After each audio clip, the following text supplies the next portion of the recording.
إن الحمد لله نحمده ونستعينه ونستغفره ونعوذ بالله من شرور أنفسنا ومن سيئات أعمالنا. من يهده الله فلا مضل له ومن يضلل فلا هادي له، وأشهد أن لا إله إلا الله وحده لا شريك له، وأشهد أن محمدا عبده ورسوله صلى الله عليه وآله وسلم. من حقائق الإيمان الواقعة والتي جعلت النبي صلى الله عليه وآله وسلم يقول في الحديث الذي في الصحيح: بعثت من خير قرون بني آدم قرنا بعد قرن حتى كنت من القرن الذي بعثت فيه. وقوله صلى الله عليه وآله وسلم: خير الناس قرني ثم الذين يلونهم ثم الذين يلونهم. من حقائق الإيمان أن للإيمان ثمرة، ومن أينع وأطيب ثماره مطلقا الخلق الحسن،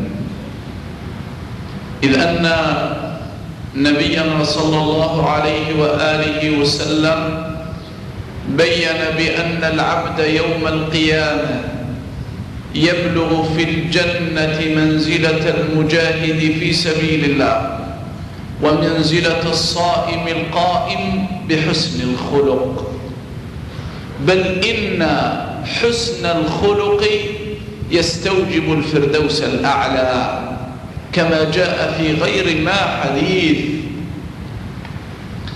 ومن حسن الخلق أن النبي صلى الله عليه وآله وسلم قال: لكل دين خلق، وخلق الإسلام الحياء. لكل دين خلق وخلق الإسلام الحياء. وقال صلى الله عليه وآله وسلم: الإيمان 67 أو 70 شعبة، أعلاها قول لا إله إلا الله، وأدناها إماطة الأذى عن الطريق، والحياء شعبة من الإيمان. وقال صلى الله عليه وآله وسلم في الحديث الذي في الصحيح أيضا من حديث ابن عمر رضي الله عنهما أنه صلى الله عليه وآله وسلم مر على رجل وهو ينصح أخاه في الحياء فقال: دعه فإن الحياء من الإيمان.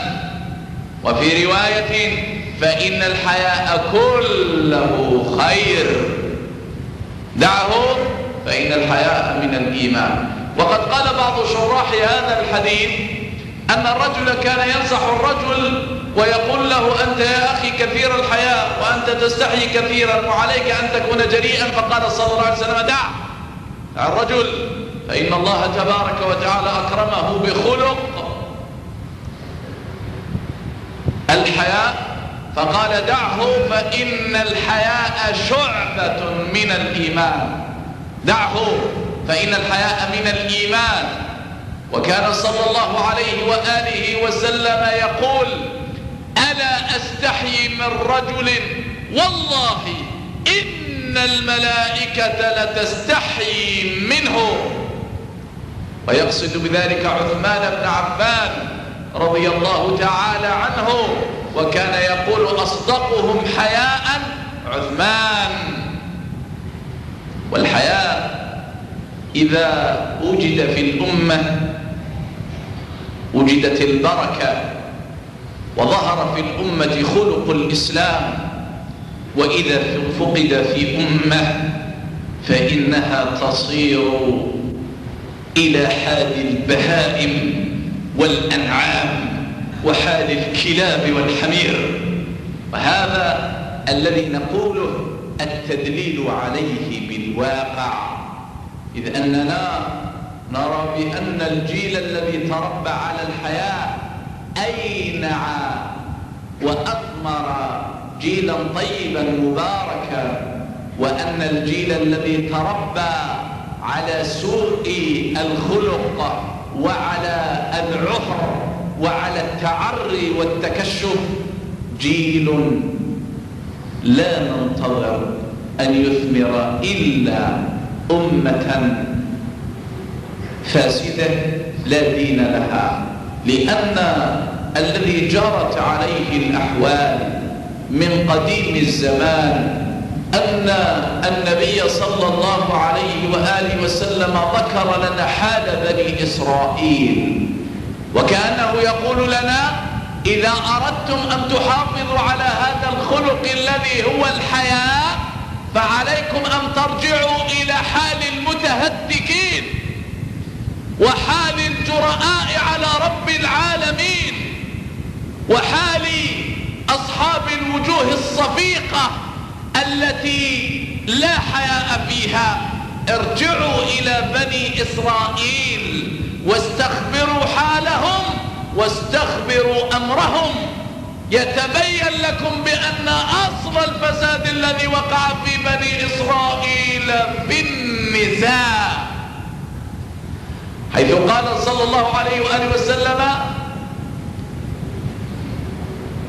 اتقوا الدنيا واتقوا فتنة النساء فإن أول فتنة بني إسرائيل كانت في النساء. وذلك أن هذا الحديث يشرحه حديث آخر وفي المسند وفي السنن وفي مستدرك الحاكم وصححه ووافقه الذهبي أن النبي صلى الله عليه وسلم ذكر لنا أن امرأة قصيرة خرجت بين امرأتين طويلتين، لما خرجت لبست كعبا عاليا ووضعت في خاتمها مسكا أو ريحا، فمرت على قوم فوجدوا ريحها. هذا أول فتنة بني إسرائيل والعياذ بالله. أول فتنة بني إسرائيل في النساء كان هذا. ولهذا تجد بأن النبي صلى الله عليه وآله وسلم نهى المرأة أن تتعطر في غير بيت زوجها، والقاعدة تقول أن زينة المرأة لون لا ريح فيه، وأن زينة الرجل ريح لا لون فيه. ولهذا المرأة إذا خرجت إلى بيت الله متعطرة متضمخة حتى يجد الأجانب ريحها فهي زانية. هكذا يقول صلى الله عليه وآله وسلم.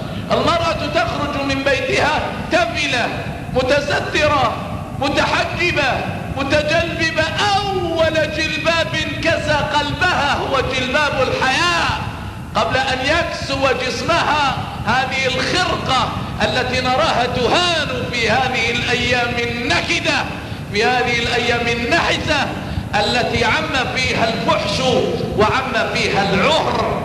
يقول صلى الله عليه وآله وسلم أيما امرأة خرجت من بيتها وقد أصابت خلوقا، يعني أصابت عطرا، فمرت على قوم فوجدوا ريحها فهي زانية، يعني لها حكم الزانية كما قال الأئمة.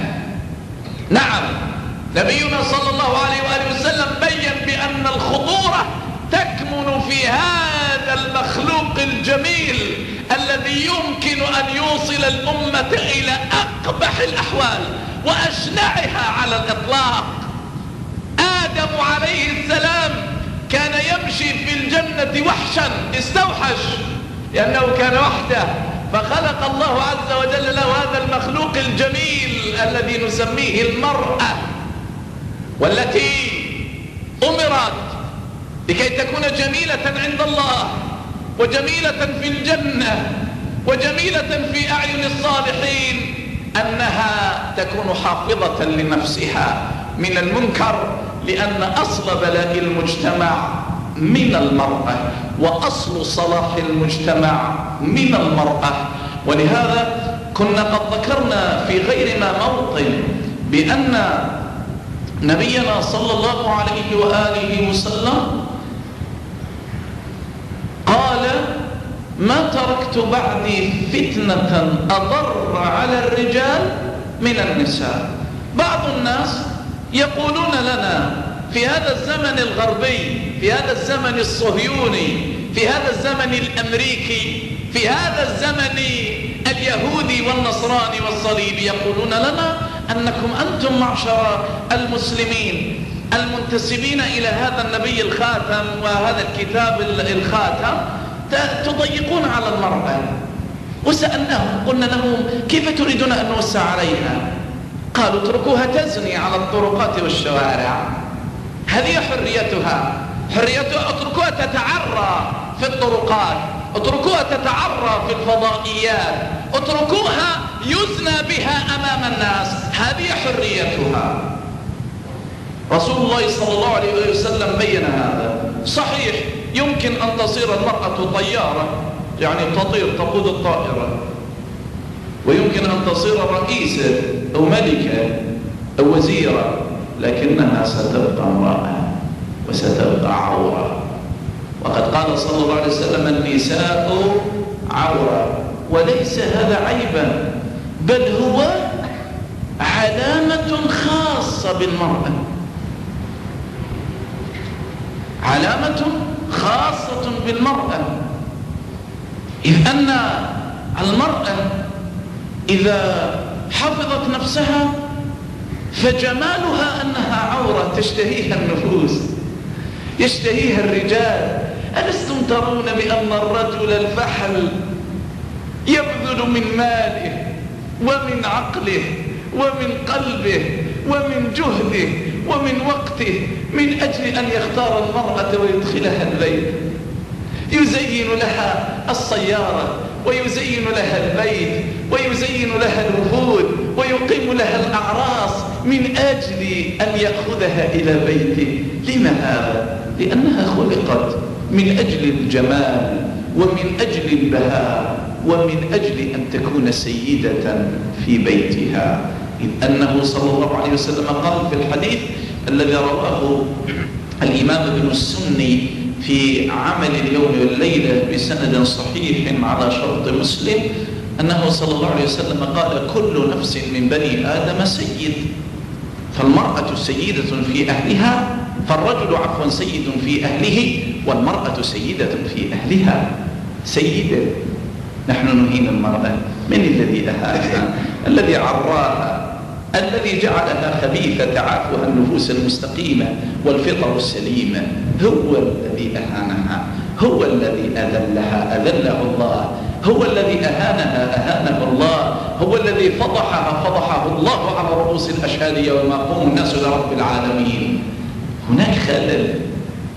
المرأة إذا تحجبت وتسترت فإنها تنال من ربها الرضوان، وتنال من ربها الفضل والمنزلة، وتنال من ربها الجنان. وأما إذا تكشفت فقد قال صلى الله عليه وسلم: ونساء كاسيات عاريات مائلات مميلات رؤوسهن كأسنمة الأخت المائلة لا يدخلن الجنة ولا يجدن ريحها. لا يدخلن الجنة ولا يجدن ريحها، وإن ريحها لعلى بعد كذا وكذا. رائحة الجنة بعيدة عنها مئات الأميال، فما بالك بالجنة؟ هذا الذي يريده. ولهذا أنا كنت أكلم أحد، وإن كان نحن عندنا يقول لنا أننا علمانيون. نحن يوجد في الجزائر علمانيون، في الحق يوجد عندنا أهل العهر والمتهتكون والإباحيون. علمانيته تقتصر في أن يكون ماذا؟ في أن يعري المرأة ويزني ويشرب الخمر ويفعل ما يشاء. تقول هذه العلمانية؟ هذه العلمانية؟ طيب ارجعوا إلى بلاد أوروبا، ما أنتم تتخذونها إماما حشركم الله وإياهم في موقف واحد يوم القيامة، وجعل الله سكنكم جميعا مسكنا واحد أنتم وإياهم يوم القيامة. طيب ارجعوا إليهم، هم أقاموا حضارة، فما تصنعون؟ قال: أنتم عطلتمون بهذا الدين. الصلاة تقول عاهرة من هؤلاء العاهرات أن الصلاة ثاني الاستعباد وإهانة للإنسان، لأن الإنسان يعفر رأسه في التراب 5 مرات، هذه إهانة، وقد جاء بها بدو السعودية النخاسون. هكذا يقال عن النبي صلى الله عليه وسلم أنه نخاس، ويقال عن أصحابه رضوان الله عليهم أنهم نخاسون. الصلاة إهانة، أهانك الله، الصلاة إهانة، نعم. وسيعلم الذين ظلموا أي منقلب ينقلبون، سيعلم الذين ظلموا أي منقلب ينقلبون. وستعلمين إذا انكشف الغبار أباغل تحتك أم حمار، ستعلمين. لأن المرأة إذا خرجت عن طبيعتها كامرأة ما الذي يقع؟ ما الذي يقع؟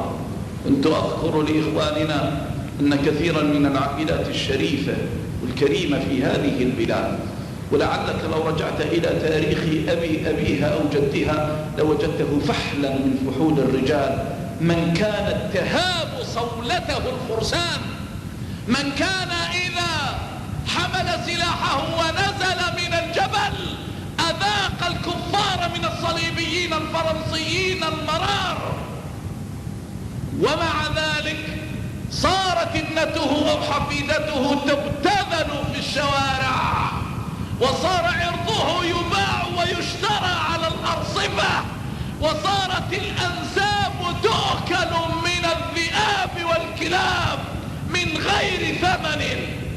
وهذا كله بسبب ماذا؟ بسبب أنه يقال لنا نريد التحرر. نعم نحن نريد التحرر، ولكن في إطار العبودية. نحن نريد أن نتحرر في إطار العبودية، أن نكون أحرارا بمعنى أننا عبيد لله لا لغيره. وقديما قال عمر بن الخطاب رضي الله تعالى عنه متى استعبدتم الناس وقد ولدتهم أمهاتهم أحرارا. معنى أحرار بمعنى أنهم عبيد لله، ليسوا عبيدا لأحد. وقد قال معاذ بن جبل لرسول الله صلى الله عليه وسلم عندما أرسله إلى الشام ثم رجع، وجد النصارى يسجدون لأساقفتهم ورهبانهم، ففي رواية أنه سجد له، وفي رواية أنه أراد أن يسجد له فمنعه وقال ويحك يا معاذ ماذا تفعل؟ قال يا رسول الله أسجد لك. قال ولما؟ قال أتيت بلاد الشام فوجدت النصارى يسجدون لأساقفتهم وبطارقتهم ورهبانهم، وأنت أحق أن يسجد لك. قال لا تفعل، لا تفعل. السجود لا يكون إلا لله. أنت لست عبدا لمحمد بن عبد الله صلى الله عليه وآله وسلم، إنما أنت ونبيك صلى الله عليه وسلم عبيد لله. لا تفعل. فلو كنت آمرا أحدا أن يسجد لأحد لأمرت المرأة أن تسجد لزوجها لما له عليها من حق لو كنت، ومع ذلك لا أفعل، لأنه لا يحل لأحد أن يسجد لأحد إلا للفرد الصمد. هناك خلل. أرادوا لنا أن نتحرر، ونتحرر من ماذا؟ نتحرر من ماذا؟ نحرر بناتنا؟ بناتنا خلقنا حرارا، فأين المشكلة؟ لا، هم لو صدقوا وهم ليسوا صادقين. هم لو صدقوا لقالوا لنا نريد أن نتمتع ببناتكم، نريد أن نتمتع بأخواتكم، نريد أن نتمتع بنسائكم وأزواجكم، نريد أن نتمتع بأمهاتكم. هذه حقيقة الدعوة، لا حكاية التحرر. فهذه لا تنطلي حتى على طفل صغير، لأن التحرر هل معناه أن رسول الله صلى الله عليه وآله وسلم جاء فقال للمرأة لا تكوني امرأة؟ أبدا. قال للمرأة لا تكوني رجلا، أنت لا تصلحين أن تكوني رجلا، أنت امرأة. وفضلك عند الله أنك امرأة، ومنزلتك عند الله أنك امرأة، وأنت أكثر أهل الجنة يوم القيامة لأنك امرأة، وأنت أكثر أهل الفضل عند الله لأنك امرأة، وأنت زوجة النبيين والمرسلين لأنك امرأة، وأنت زوجة الصديقين والشهداء والصالحين لأنك امرأة. أنت لا تصلحين أن تكوني رجلا، وإنما حقوقك محفوظة، ولهن مثل الذي عليهن بالمعروف، ولهن مثل الذي عليهن بالمعروف. اذكروني أنتم سورة من التوراة اسمها سورة مريم، اذكروني أنتم سورة في الإنجيل اسمها سورة النساء، اذكروني أنتم في تلمود اليهود الملعونين عليه لعنة ربنا المعبود إلى اليوم الموعود. اذكروا لي أيها الكرام في تلمودهم شيئا مقدسا اسمه المرأة. الإسلام جاء وجد الناس يعبدون الأوثان، وجدهم يأتون الفواحش، ووجد الرجل عنده المرأة يدخل عليها 10 من الرجال، يدخل الأول فيصيبها، ثم يخرج ويدخل الثاني يصيبها، ثم يخرج ثم يدخل الثالث فيصيبها، ثم يخرج يدخل الرابع، وهذا لعلنا سنصير بعد زمن إلى تعدد الأزواج، هكذا يعني على طريقة أبي جهل وأبي لهب، حصبوا جهنم هم لها واردون. ثم حتى يدخل عليها 10، فإذا حبلت وحملت ووضعت نادت 10 وقالت هو ابنك يا فلان، فلا يملك أن يمنع. تعرف أنت معنى الجاهلية؟ هذا من معانيها القبيحة، هذا من أشنع معاني الجاهلية. امرأتك يدخل عليها 9 بعدك، ثم لما تلد تقول لك هو ولدك أنت، تختار إياه وينسب إليك. فجاء الإسلام فأبطل هذا، أعوذ بالله. المرأة يصنع بها هذا. المرأة جاء الإسلام وجدها تدفن، فقال للرجل بأي حق تدفنها؟ بأي حق تدفنها؟ وإذا الموءودة سئلت بأي ذنب؟ لأنها امرأة. قل يا أبا جهل، يا أبا لهب، يا أمية بن خلف، يا الوليد بن المغيرة، أخبرني يا عتبة بن ربيعة، أخبرني يا أبي بن خلف، لما تدفن المرأة؟ لأنها مرأة. فإذا تعلق الأمر بالله قال الله ويجعلون لله البنات سبحانه، ويقولون أن الملائكة بنات، اتخذ من الملائكة إناثا، لأن الأنثى عند المشركين كانت عيبا، وأما عند المسلمين فلا. عند المسلمين فلا. تنزل صورة طويلة عريضة فيها قصص الأنبياء والمرسلين، قصة زكريا وقصة يحيى وقصة عيسى وقصة إبراهيم وقصة موسى وهارون وقصة إسماعيل وغيرهم من الأنبياء والمرسلين على نبينا وعليهم جميعا الصلاة والسلام. وتسمى هذه الصورة سورة مريم. فإذا استخبرناه وقلنا له يا رسول الله ما حقيقة مريم؟ قال ألا تعلمون إنها سيدة نساء أهل الجنة، سيدة نساء أهل الجنة. هذا قيمة المرأة عند المسلمين، أنها إذا آمنت برب العالمين يا مريم اقنتي لربك واسجدي واركعي مع الراكعين، فإذا فعلت ذلك قال صلى الله عليه وسلم خير نساء أهل الجنة بعد مريم ابنة عمران فاطمة بنت محمد، وخديجة زوجة محمد صلى الله عليه وسلم، وآسية زوجة فرعون، آسية بنت مزاحم أيضا من نساء العالمين في الجنة.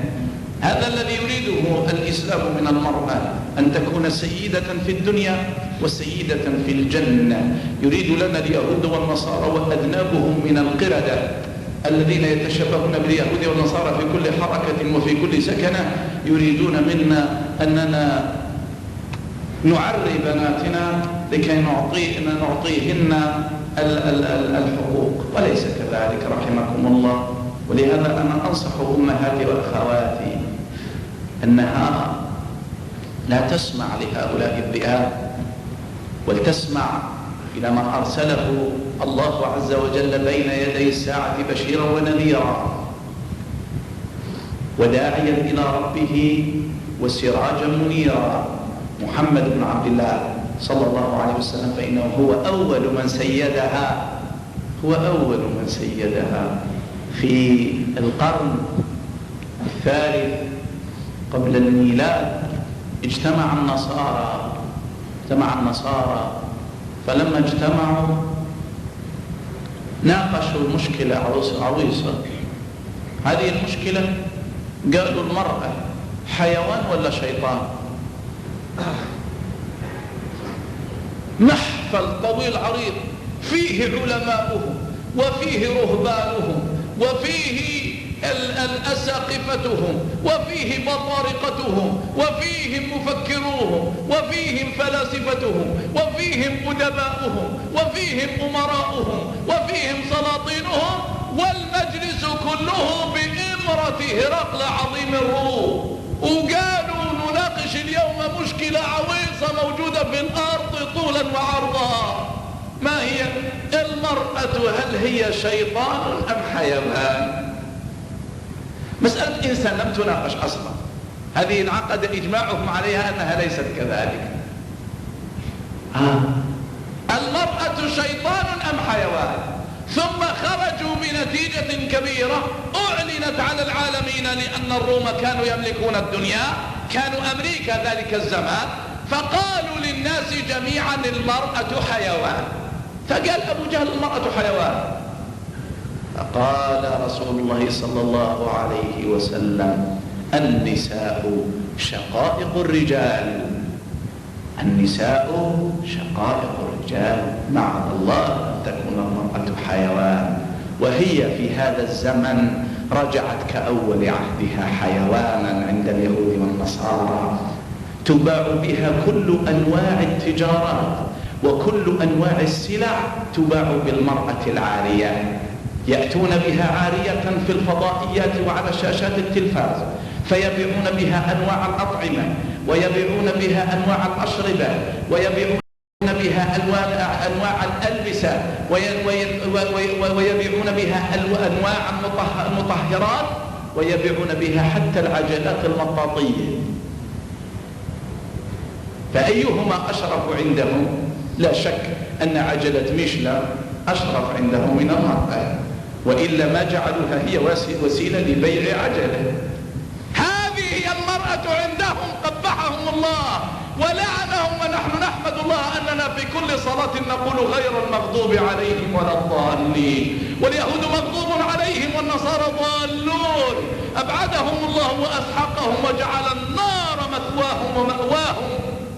هكذا عادت المرأة كأول عهدها واستدار الزمان ورجعت الحال كأول مرة، وصارت المرأة حيوانا عندهم يباع ويشترى، كما تباع الخيل وتباع البقر وتباع الأنعام وتباع الكلاب وتباع الحمير، صارت المرأة تباع وتشترى. ونحن لا يمكن أن يقع هذا وفي المسلمين عين تطرف. سيبقى في هذه الأمة طاهرات مطهرات يلدن للمهدي بن عبد الله رضي الله عنه، وهو من ذرية رسول الله صلى الله عليه وسلم، يلدن له الوزراء ويلدن له الأمراء ويلدن له الفقهاء ويلدن له العلماء ويلدن له الفرسان ويردن له المقاتلين. المهدي لا ينتصر وحده، عنده طائفة ربانية اسمها الطائفة المنصورة، اسمها الفرقة الناجية. هذه من يلدها؟ ستلدها المسلمات، وإن غدا لناظره قريب، وإن للنصارى موعدا مع المسلمين لن يخلفوه. وأسأل الله تبارك وتعالى أن يجعل بناتنا وأمهاتنا ونساءنا وأخواتنا طاهرات مطهرات حافظات للغيب بما حفظ الله، وأن يجعلهن مسلمات مؤمنات قانتات تائبات عابدات، وأن يجعل مأواهن مع مريم بنت عمران وفاطمة بنت محمد صلى الله عليه وسلم وخديجة زوجة محمد صلى الله عليه وسلم وآسية بنت مزاحم وعائشة بنت أبي بكر وأم سلمة وميمونة وزينب وحفصة ومارية ورقية وغيرهن رضوان الله عليهن في جنات النعيم في الفردوس الأعلى مع النبيين والصديقين والشهداء والصالحين، وحسن أولئك رفيقا. ذلك الفضل من الله وكفى بالله عليما. وصلى الله على سيدنا محمد وآله وسلم. أذكر إن شاء الله أبائي وإخواني أننا غدا سنفتتح إن شاء الله المدرسة القرآنية لكي يحضروا أولادهم للدراسة إن شاء الله. نعم. وصلى الله على سيدنا محمد وآله وسلم. سبحان الله وبحمده، سبحانك اللهم وبحمدك، أشهد أن لا إله إلا أنت، أستغفرك وأتوب إليك. بسم الله الرحمن الرحيم. إن الحمد لله نحمده ونستعينه ونستغفره، ونعوذ بالله من شرور أنفسنا ومن سيئات أعمالنا. من يهده الله فلا مضل له، ومن يضلل فلا هادي له، وأشهد أن لا إله إلا الله وحده لا شريك له، وأشهد أن محمدا عبده ورسوله صلى الله عليه وآله وسلم.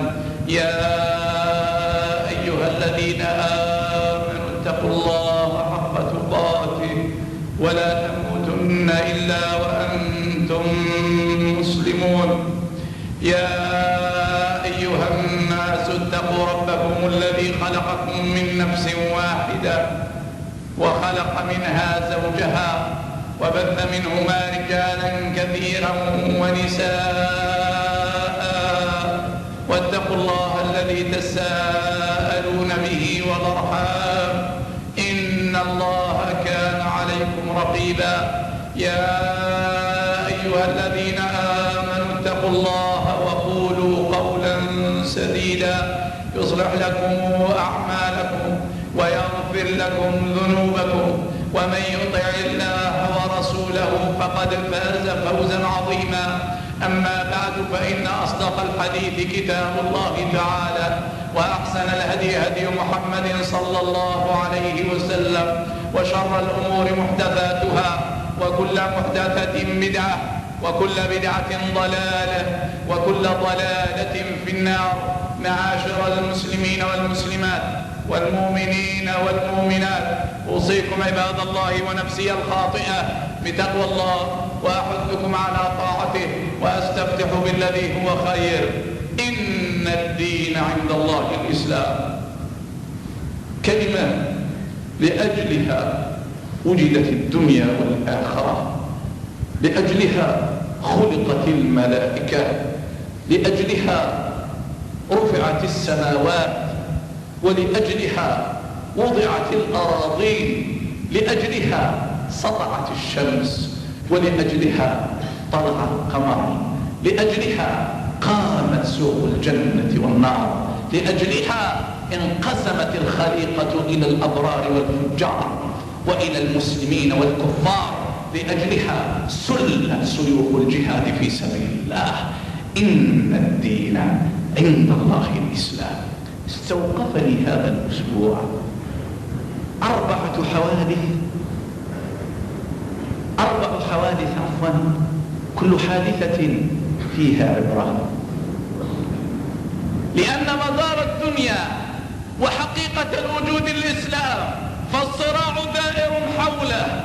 قام حوله أول مرة واستمر حول هذه الكلمة وما زال باقيا، وسيبقى الصراع قائما إلى أن يأذن الله بظهور أهل الإسلام على أهل الأوثان والكفران. 4 حوادث استوقفتني هذا الأسبوع. الحادثة الأولى، وسأترك الحادثة الطيبة المباركة هي الأخيرة لعزتها وفضلها ومنزلتها عند الله وعند رسوله صلى الله عليه وسلم وعند المؤمنين. الحادثة الأولى هي غزو اليهود لأرض سوريا، والحادثة الثانية هي لجوء سوريا إلى مجلس الأمن تشتكي، والحادثة الثالثة التي استوقفتني هي قرار مجلس كهان اليهود في البيت الأبيض، حيث أنهم أصدروا قرارا بمحاسبة سوريا. وأما الأمر الرابع سأتركه لحينه.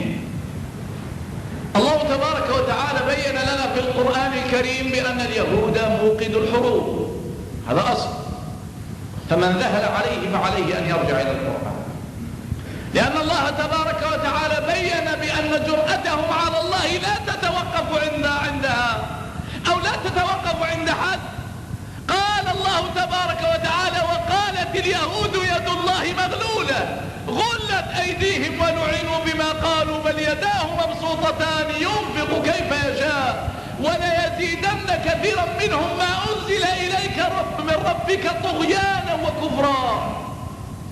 ثم قال الله تبارك وتعالى بعدها: كلما أوقدوا نارا للحرب، وكلما تفيد التكرار والاستمرار والرجوع والعودة، كلما ما زالوا هم الذين يوقدون الحروب في العالم. وحطبها من؟ الكلاب والحمير. من هم الكلاب والحمير؟ هم النصارى، هم المشركون، عبدة البقر، العلمانيون من اللادينيين، والمسلمون. والحقيقة أنهم يمكن لليهود أن يتخذوا النصارى حميرا وكلابا، ويمكن أن يتخذوا المشركين والكفار كلابا وحميرا، ويمكن أن يتخذوا اللادينيين من لا دين له كلبا أو حمارا، ولكنهم لا يستطيعون أن يتخذوا أهل ملة الإسلام. نحن الذين قهرناهم أول مرة، ونحن الذين أجليناهم أول مرة، ونحن الذين أذللناهم أول مرة. وما تزال في هذه الأمة بقية باقية لن تغرب الشمس إلا وهي باقية، ولن تطلع الشمس إلا وهي باقية، ولن تقوم القيامة إلا وهي ظاهرة، إلا وهي ظاهرة. اليهود لأنهم لا يقيمون وزنا لمن هم في الأرض، وخاصة من المنتسبين إلى الإسلام من مختلف النحل ومن مختلف الملل، لا يقيمون لهم وزنا. فمن الذي هو اليوم في منجاة من اليهود؟ لا أحد.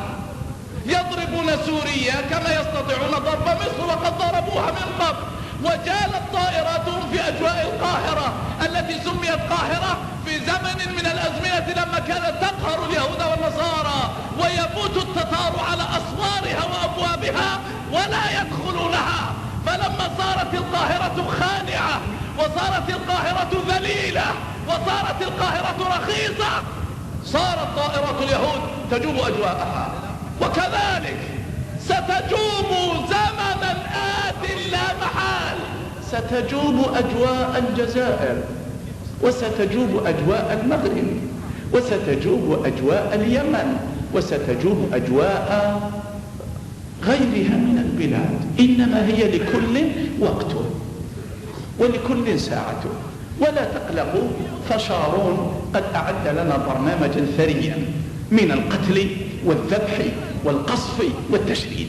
لا تقلقوا، لكل دوره، فقط المسألة مسألة وقت. وهو في الحقيقة لم يتفرغ لنا بعد. هو شغله الشاغل بمن؟ شغله الشاغل بأبناء الحجار.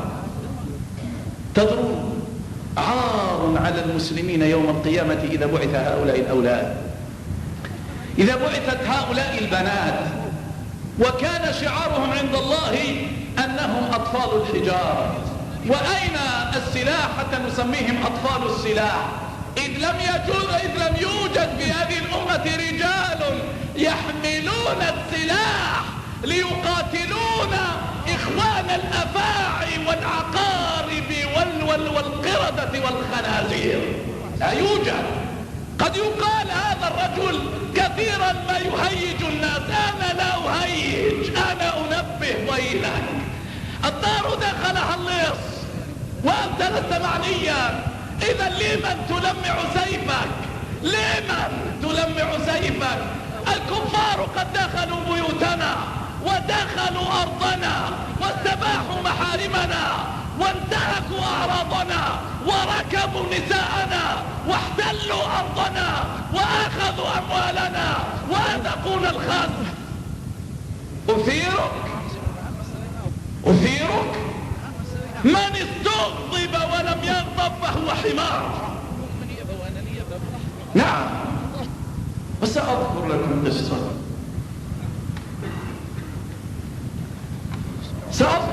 قصة سندها صحيح يرويها الإمام محمد بن إسحاق بن يسار قال حدثني الزهري.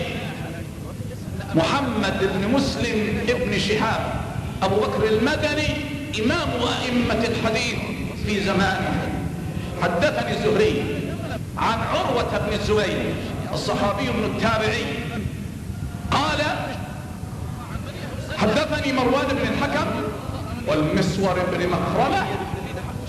الأول مختلف في صحبته والصحيح أنه ليس بصاحب، والثاني صحابي بلا خلاف. حدثاني جميعا أن رسول الله صلى الله عليه وآله وسلم لما خرج في السنة السادسة يعتمرون في البيت الحرام ويطوفون بالكعبة المشرفة ويسعون، وتلك مناسك إبراهيم عليه السلام أراها للناس حتى يقتدوا به. فلما خرج، وأنا لا أريد أن أسوق حديث الحديبية له وقت، وإنما أذكر منه فائدة، أن سهيل بن عمرو جاء مبعوثا من قريش.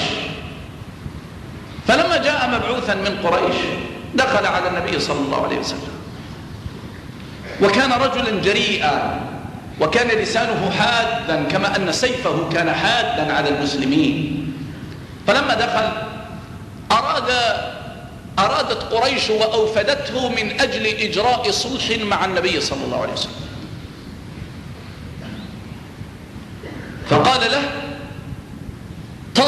نضع الحرب بيننا وبينكم 10 سنين، هدنة يعني، هكذا سماها الفقهاء في كتبهم، وهكذا سماها ابن إسحاق أيضا في سيرته، هدنة مدة 10 سنين.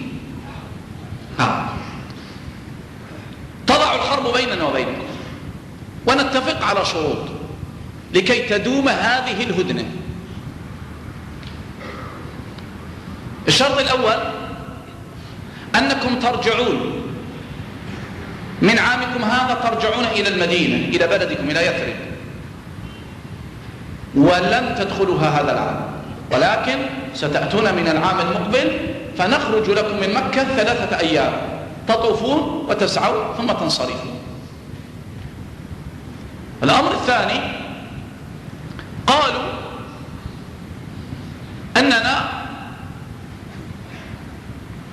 نتفق معك يا محمد صلى الله عليه وسلم على أن من فر منا من المسلمين ممن يتبعون دينك ترده إلينا، ومن فر من عندكم يعني من يثرب إلى مكة فلا نرده إليكم.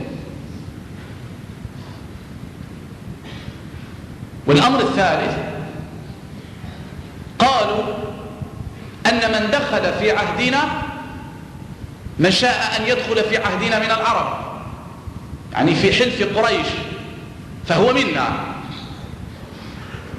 وحربه حربنا وسلمه سلمنا، ومن شاء أن يدخل في حلفك فهو منك، حربه حربك وسلمه سلمك. فوقع النبي صلى الله عليه وسلم، فوقع النبي صلى الله عليه وآله وسلم. سهيل بن عمرو يقول يعني كما ثبت في الصحيح، يقول للنبي صلى الله عليه وسلم عندما قرأ الوثيقة، يعني كان النبي صلى الله عليه وسلم قد كتب الرسالة، قال بسم الله الرحمن الرحيم، قال لا أعرف الرحمن الرحيم. طبعا عابد وثن، كيف تعرف الرحمن الرحيم؟ بعيد عنك أن تعرف الرحمن الرحيم، إنما يعرفه المؤلهون، إنما يعرفه المسلمون. فنزع الرحمن الرحيم وكتب باسمك اللهم، ثم قال هذا ما تصلح عليه محمد رسول الله. قال لو علمت أنك رسول الله ما قاتلتك ولا صددتك عن البيت، اكتب هذا ما تصلح عليه محمد بن عبد الله. والنبي صلى الله عليه وسلم قال له اكتب محمد بن عبد الله. قال علي قال يا رسول الله أمحوها، والله لا أمحو رسول الله من الوثيقة أبدا، نحن يراد لنا ألا نغار. سيدنا علي رضي الله تعالى عنه الذي يزعم هؤلاء المجوس أنهم من أنصاره وشيعته أبى أن يمحو اسم رسول الله صلى الله عليه وسلم من الورقة. قال رسول الله والله لا أمحوها، وضع الكتاب وقام. فأخذ النبي صلى الله عليه وسلم الكتاب ثم وضع أصبعه في فيه ثم مسح رسول الله، ثم قال والله يا سهيل إني لرسول الله وإن كذبتموني، بمعنى اصبر فإنني عما قليل سأريكم. وكان الاتفاق. أنا أريد أن أقف عند من دخل في حلف النبي صلى الله عليه وسلم وفي حلف قريش. في تلك الساعة وفي تلك الأيام دخلت خزاعة من بني كعب في حلف النبي صلى الله عليه وسلم، صاروا من حلفائه. ودخلت قبيلة بكر في حلف قريش، وكان بين خزاعة وبكر حرب في الجاهلية واقتتال ودماء. فلما كانت الهدنة أغار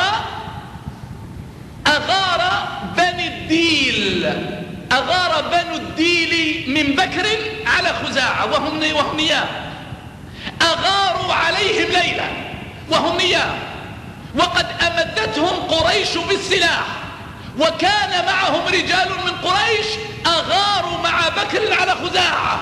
من خزاعة؟ الذين دخلوا في حلف النبي صلى الله عليه وسلم. أنا أريد أن أذكر هذه القصة لكي يتبين أن الذين يتبعون السلام مع اليهود ومع المشركين ومع النصارى هؤلاء يحلمون، وعندما يستيقظون سيجدون الجين الرباني قد كنسهم من الطريق وقام إلى اليهود والنصارى يخاطبهم باللغة التي يفهمونها.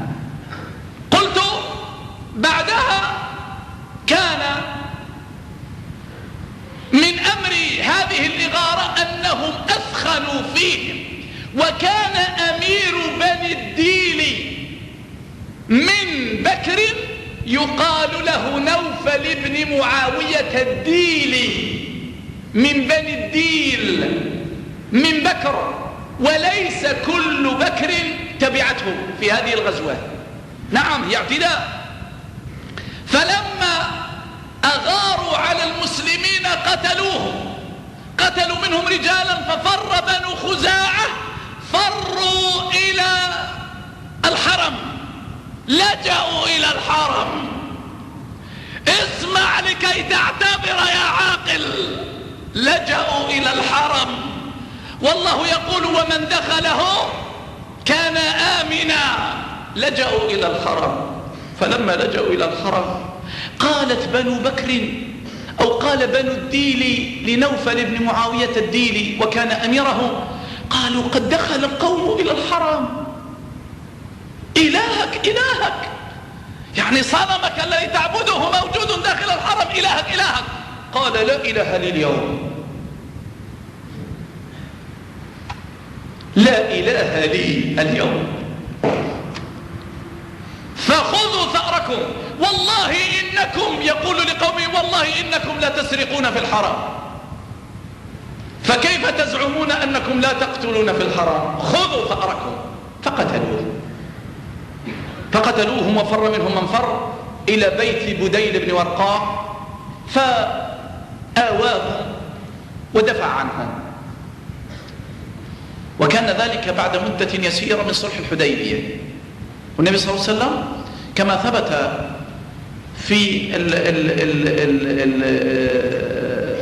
في معجم أبي طاهر المخلص من حديث جعفر بن محمد عن أبيه عن جده عن ميمونة بنت الحارث أن النبي صلى الله عليه وسلم بات في الليلة التي هي لها، بات عندها فقام من الليل يصلي، وهو يصلي ثم قال لبيك لبيك. قالت فلما انصرف من صلاته قلت يا رسول الله سمعتك تقول في صلاتك لبيك لبيك مرتين. قال نعم، سمعت راجز بني كعب يسترحمني. سمعت راجز وهو الشاعر، سمعت راجز بني كعب يسترحمني إذ اعتدت عليه قريش وبكر. وهذا لم يصل بعد، ما زالت الواقعة واقع وهم يستنجدون ويسترحمون. ثم كان الذي كان. بعدها أيها الكرام خرج بديل بن ورقاء مع أصحاب له حتى أتى مدينة رسول الله صلى الله عليه وسلم، فأخبر رسول الله صلى الله عليه وسلم بما كان من نقض قريش وذكر للحلف الذي كان في الحديبية وإغارتهم على بني خزاعة وكيف قتلوهم. ومرت على الحادثة يعني ثلاثة أيام أو 3 ليال، والنبي صلى الله عليه وسلم جالس في قوم في أصحابه في المسجد حتى دخل عليه عمرو بن سالم بن حسين بن سالم بن كلثوم الخزاعي وقال يا ربي، وفي رواية اللهم إني ناشد محمدا، يا ربي إني ناشد محمدا حلف أبينا وأبيه الأتلدا، قد كنتم ولدا وكنا والدا، ثم تأسلمنا فلم ننزع يدا، فانصر هداك الله نصرا أيدا، وادعوا عباد الله يأتوا مددا، فيهم رسول الله قد تجردا، فيهم رسول الله قد تجردا، وجهه إذا مس خسفا أربدا، إن في فيلق كالبحر، يقصد الصحابة، في فيلق كالبحر يجري مزبدا، إن قريشا أخلفوك الموعدا ونقضوا ميثاقك المؤكدا، ووضعوا لي فيك داء رصدا، وزعموا أن لست أدعو أحدا، وهم أذل وأقل عددا، هم قتلونا بالوتير هجدا، نتلو القرآن ركعا وسجدا. النبي صلى الله عليه وسلم لا يعلم. قال وفي رواية هم بيتونا بالوتير وهو واد أسفل مكة، هم بيتونا بالوتير هجدا وقتلونا ركعا وسجدا. فقام رسول الله صلى الله عليه وسلم وقال نصرت يا خزاعي، نصرت. وفي رواية قام في أصحابه فقال لا نصرني الله إن لم أنصركم يا بني كعب، لا نصرني الله إن لم أنصركم يا بني كعب. أقول هذا وأستغفر الله لي ولكم فاستغفروه إنه هو الغفور الرحيم. الحمد لله رب العالمين، اللهم لك الحمد، أنت أحق من عبد وأحق من ذكر وأنصر من ابتغي وأجود من سئل وأوسع من أعطى وأرأف من ملك. أنت الملك لا شريك لك، والفضل الذي لا ند لك، كل شيء هالك إلا وجهك، لن تطاع إلا بإذنك ولن تعصى إلا بعلمك، تطاع فتشكر وتعصى فتغفر، أقرب شهيد وأدنى حفيظ، قلت دون النفوس وأخذت بالنواصي وكتبت الآثار ونسخت الآجال، القلوب لك مفضية والسر عندك علانية، الحلال ما أحللت والحرام ما حرمت والدين ما شرعت، والخلق خلقك والعبد عبدك وأنت الله الرؤوف الرحيم. وأشهد أن لا إله إلا الله ولي الصالحين وخالق الخلق أجمعين وجامعهم ليوم لا ريب فيه، وأشهد أن محمدا عبد الله ورسوله صلوات الله وسلامه عليه دائما أبدا إلى يوم الدين. قام الرجل يشكو الذي أصابه على يدي نقضت العهود من المشركين وهم إخوان القرود في نقضهم للعهود. فقال له رسول الله صلى الله عليه وسلم: نصرت يا خزاعي. ثم قام في أصحابه فقال: لا نصرني الله إلا أنصركم يا بني كعب. ثم أكرم نزله ثم دخل بيته ثم خرج على أصحابه قال: سيأتيكم أبو سفيان، أو كأني بأبي سفيان قد جاءكم يريد أن يجدد العهد، يريد أن يثبت العهد ويجدد المدة. ثم دخل بيته وتركه. بعدها بساعات إذا أبو سفيان في المدينة.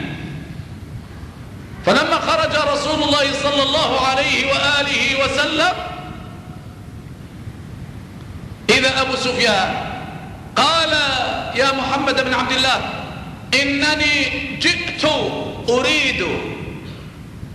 أريد أن أثبت العهد وأجدد المدة، وإن الذين أغاروا على حلفائك من خزاعة ليسوا من قريش.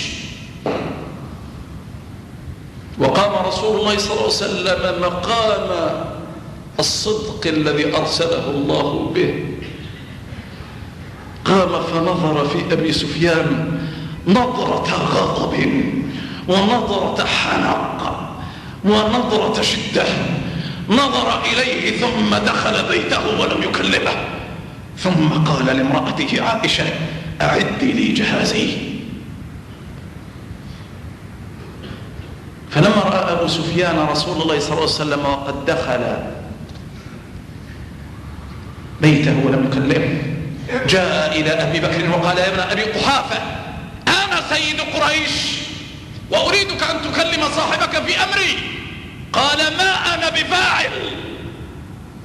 ثم ذهب وتركه وما زاد عليها كلمة. ثم جاء إلى الفاروق. اتفاقيات أوسلو، سلم مع اليهود في أوسلو وفي مدريد وفي كامب ديفيد. يا مجانين، يا من لا دين لكم. يمكن أن يكون هناك سلم مع اليهود، ويمكن أن تكون هناك عهود مع اليهود أو عقود مع القرود. هذا هو الجنون ورب العبيد. فجاء إلى عمر بن الخطاب وقال: يا ابن الخطاب، أنا سيد قريش، فكلم صاحبك في أمري. قال: أنا أشفع لكم. أنت لو فتشت القلوب ما وجدت أحدا يبغضكم كما أبغضكم أنا أشفع لك يا أبا سفيان، أنا أشفع لقريش، والذي بعث محمدا صلى الله عليه وسلم بالحق لو لم أجد إلا الضراري لجاهدتكم بهم. لو مات الرجال ولم أجد إلا الأطفال لحملت السلاح وقاتلتكم، أنا أشفع لكم. قال: وكان أشدهم علي يومها. ثم جاء إلى علي بن أبي طالب فقال له: يا علي، كلم صاحبك فإنك أمس الناس بي رحما. قال: لا يستطيع أحد أن يكلم رسول الله صلى الله عليه وسلم.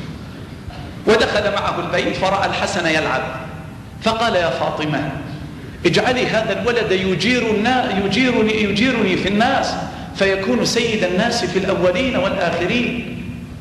فقالت ابني أصغر من ذلك، ورسول الله صلى الله عليه وسلم لا يستطيع أن يكلمه أحد. فخرج. فلما خرج، والقصة طويلة، أنا يعني أعرض عن ذكر تفاصيلها الساعة لأنني أريد بيت القصيد، أريد أن أصل إليها. قال: فلما خرج أتى بيت ابنته أم حبيبة رملة بنت أبي سفيان. فلما دخل هو مهموم مغموم مكروب، فلما دخل عليها وقد وضعت حلسا يعني فراشا، فجاء ليجلس عليه فأخذت الفراش ووضعته جانبا. فقال: يا ابنتي أرغبت عن الفراش بي أو رغبت بي عن الفراش؟ قالت: هذا فراش رسول الله صلى الله عليه وسلم وأنت مشرك نجس، لا تجلس على فراش رسول الله صلى الله عليه وسلم. قال: يا ابنتي لقد أصابك بعدي شر. هكذا الإسلام عند الكفار شر. لقد أصابك بعدي شر. ورجع. فلما رجع دخل أبو بكر الصديق على ابنته عائشة رضي الله عنها، فإذا بها تعد الجهاز، جهاز رسول الله صلى الله عليه وآله وسلم. فقال لها أبوها: ماذا تصنعين يا ابنتي؟ قالت: أعد جهاز رسول الله صلى الله عليه وسلم. قالت: قال هو أمرك بهذا؟ قالت: نعم.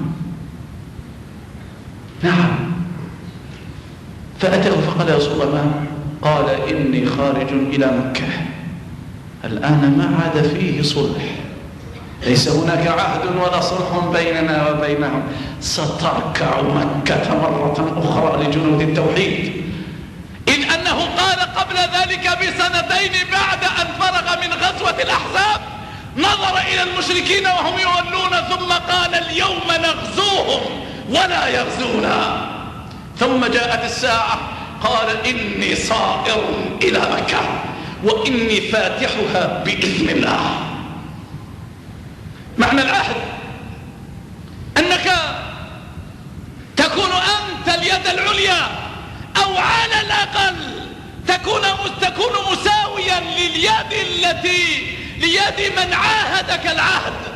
أما أن تكون وأنت حامل التوحيد، حامل لا إله إلا الله، حامل القرآن، حامل أمانة السماء، ترضى بأن تكون اليد السفلى، فهذا لعمري هو العار الذي ليس بعده عار، وهذا الشنار الذي يؤدي إلى دار البوار.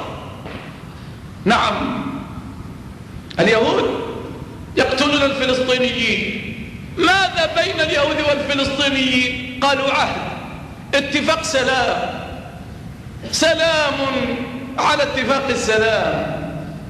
وأين اتفاق السلام من هدم البيوت وقتل النساء وقتل الشيوخ وقتل الأطفال وذبح الشباب؟ أين السلم من انتهاك الأقصى وحرمته؟ أين السلم؟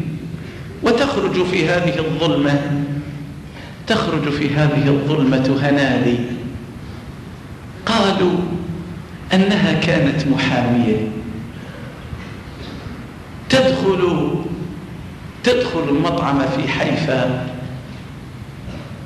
وتجعل لليهود فيه حتفا. هنادي. قالوا أنها كانت محامية، وأنها عندما رأت اليهود يقتلون أخاها أمام عينيها بكت طويلا وحزنت طويلا وتألمت كثيرا، ثم وجدت السلوى في كتاب ربها. تحكي عنها أختها أنها رجعت إلى القرآن تقرأه وتتلوه آناء الليل وأطراف النهار، وتبكي على أخيها المقتول الذي قتل على يد من سالمهم القوم. ومرت بها الأيام وتوالت، وهنادي يطهر قلبها وفي نفسها أنها تريد أن ترافع. تريد هنادي أن ترافع، ولكن ليس في محكمة ولا أمام قاضي، ولا أنها تشكو جان، ولا أنها تنصر مجنيا عليه أو مدعى عليه. هنادي كانت تريد أن ترافع بين يدي ربها يوم القيامة وتقول: يا رب، أنا محامية قومي في الدنيا عندما قل الرجال صنعت ما عجز عنه الفحول، إذ لم يعد في الأرض فحول، فحملت المتفجرات وانطلقت لله درها وعلى الله أجرها، وإلى الجنة عاقبتها وسكناها ودارها، وهي بكر مصان لم تتزوج، لطالما رفعت في المحاكم من أجل دريهمات قليلة، فلما قرأت القرآن تبين لها بأن المرافعة إنما تكون بين يدي الله، وأن الثمن يجب أن يكون الجنة، وأن الثمن يجب أن يكون الجنة، وأن الفدية يجب أن تكون النفس والمال. فحملت قدرها وحملت نفسها مثقلة، تريد أن تحرق نفسها بمتفجراتها التي تحملها. انطلقت حتى أتت المطعم، فوجدت الذين يشربون على نخب دماء المسلمين، والذين يأكلون من لحوم المسلمين، وينامون على مصاب المسلمين، ويستيقظون على إذلال المسلمين.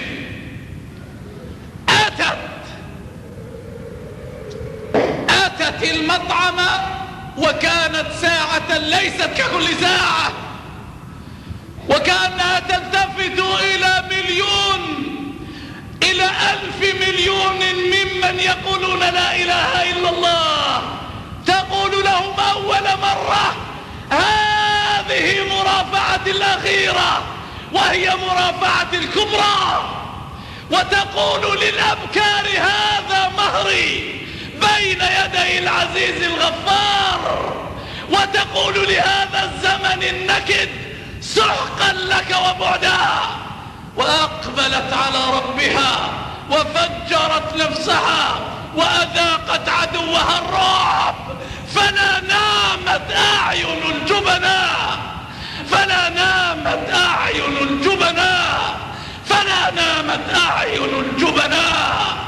هل أنتم معارضون؟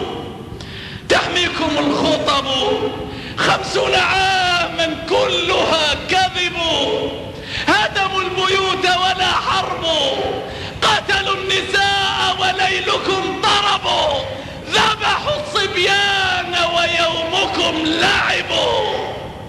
فلا نامت أعين الجبناء. رحمة الله عليك يا أنثى، رحمة الله عليك يا أنثى، فلو كان النساء كمثل هذه لفضلت النساء على الرجال، وما التأنيث لاسم الشمس عيب، ولا التذكير فخر للهلال. لله ضرك ورحمة الله عليك. وقولي إذا أتيت منازل الشهداء يا هنادي أنه قد قل النصير، وأن نداء رسول الله صلى الله عليه وسلم للخزاعي: نصرت يا خزاعي، قد دفن وقبر، وأن قولة رسول الله صلى الله عليه وسلم للخزاعي: لا نصرني الله إن لم أنصركم يا بني كعب، قد قبرها الغناء، وقبرها اللهو، وقبرها النسيان، وقبرتها الغفلة، وقبرتها المرأة الجميلة، والمال الكثير، والفراش الوثير، والدعة والطمأنينة والسلامة، طابت سلامتنا، طابت سلامتنا، طابت سلامتنا. ولله ضرهم حين خافوا، وعلى الله أجرهم يوم ماتوا، وعند الله فضلهم يوم يبعثون. أسأل الله العظيم رب العرش العظيم أن يرحمك يا هنادي، وأن يجعل منازلك جنات النعيم مع النبيين والصديقين والشهداء والصالحين، ويجعلك في الآخرة في الفردوس الأعلى جليسة مريم وآسيا المجاهدة وخديجة الصديقة وفاطمة المؤمنة. جعلك الله من جلسائهم، جعلك الله عز وجل من جلسائهم. وأستغفر الله أنني لا أملك لك يا هنادي إلا الدعاء. أستغفر الله فإني لا أملك لك ولا لإخوانك ولا للصبيان الذين تهدم البيوت على رؤوسهم. لا أملك لك إلا حيلة الضعيف، لا أملك لك إلا حيلة الضعيف. حسبنا الله ونعم الوكيل، حسبنا الله ونعم الوكيل، حسبنا الله ونعم الوكيل. اللهم إنا نسألك أن تنصر الإسلام وتعز المسلمين، وأن تخذل الكفرة والمشركين، وأن تذل اليهود والنصارى المعتدين، وأن تجعل عليهم دائرة السوء يا قاهر الجبارين وقاصم ظهور الأكاسرة المتكبرين. اللهم اغفر ذنوبنا، اللهم اغفر ذنوبنا وتقصيرنا في حق ديننا وفي حق إخواننا المسلمين وفي حق أخواتنا المسلمات. اللهم اغفر لنا تقصيرنا، اللهم اغفر لنا تقصيرنا، فإنه يكاد أن يكون جرما. اللهم اغفر تقصيرنا واغفر ذنوبنا وتجاوز عنا. اللهم إنا نسألك الجنة وما قرب إليها من قول وعمل، ونعوذ بك من النار وما قرب إليها من قول وعمل. إنا لله وإنا إليه راجعون، إنا لله وإنا إليه راجعون، إنا لله وإنا إليه راجعون. اللهم إنا نسألك أن تؤمن المسلمين في ديارهم وأموالهم وأعراضهم ونسائهم وأولادهم وأموالهم برحمتك. اللهم اجعل بلدنا هذا آمنا مطمئنا سخاء رخاء وسائر بلاد المسلمين، وأن ترفع عنا الوباء والبلاء والغلاء والقتل، وأن تجعلنا فيه من عبادك الشاكرين، إنك أرحم الراحمين وأكرم الأكرمين وأجود الأجودين. يا خير مسؤول، يا خير من مدت إليه يده. اللهم إنا نسألك أن تنصر الإسلام وتعز المسلمين، وأن تطهر قلوب المؤمنين وتعينهم على طاعتك برحمتك يا أرحم الراحمين. عباد الله، إن الله يأمر بالعدل والإحسان وإيتاء ذي القربى وينهى عن الفحشاء والمنكر والبغي يعظكم لعلكم تذكرون. فاذكروا الله يذكركم واشكروه على نعمه يزدكم، ولذكر الله أكبر والله يعلم ما تصنعون.